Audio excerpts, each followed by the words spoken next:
চলো শিপু, আজকে তোমাকে আমি একটা গায়ের মোল দাঁড়িয়ে একটা গল্প বলবো।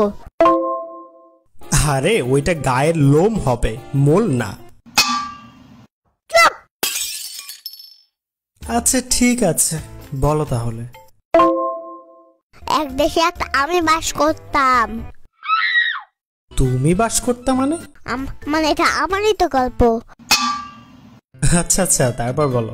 মানে আমি একদিন ফোন টিপতে টিপতে হেঁটে যাচ্ছিলাম বনের মধ্য দিয়ে। আচ্ছা আচ্ছা, তারপরে বলো।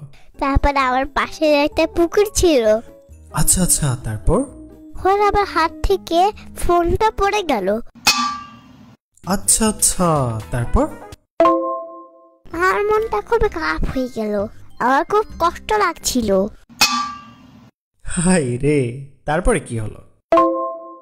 আমার মন খারাপ করে একটা গাছের নিচে বসে পড়লাম। বসে বসে চিন্তা করছিলাম। হঠাৎ তুমিও পুকুরের ভিতরে পড়ে গেলা নাকি? কথা বলতে পাঠ করা লাগলো। একদম বসে না, সে বিরক্ত করে শব্দ নয়। আচ্ছা ঠিক আছে, তারপরে বলো।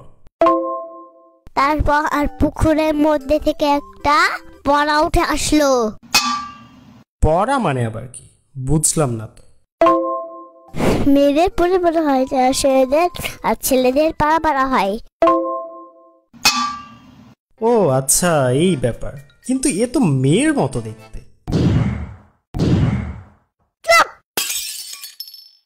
আচ্ছা যাই হোক, তারপরে কি হলো?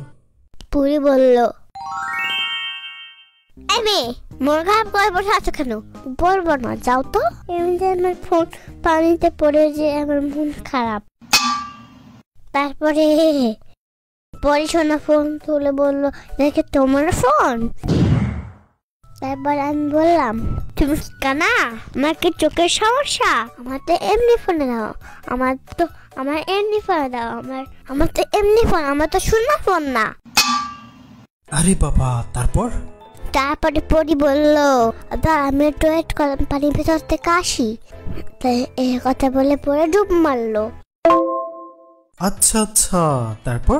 এসে আমাকে বললো, এই রূপার ফোনটা কি তোমার? পাকা ছাড়াকে থাকাস, তোকে দেখে আমি আগেই বললাম যেটা আমার ফোন না, আমাকে যেটা ফোন আমার সেটা এনে দে। তখন পরি মন খারাপ করলো, করে বললো, আপনার জন্য ব্যবস্থা করতে পারি নাকি দেখি।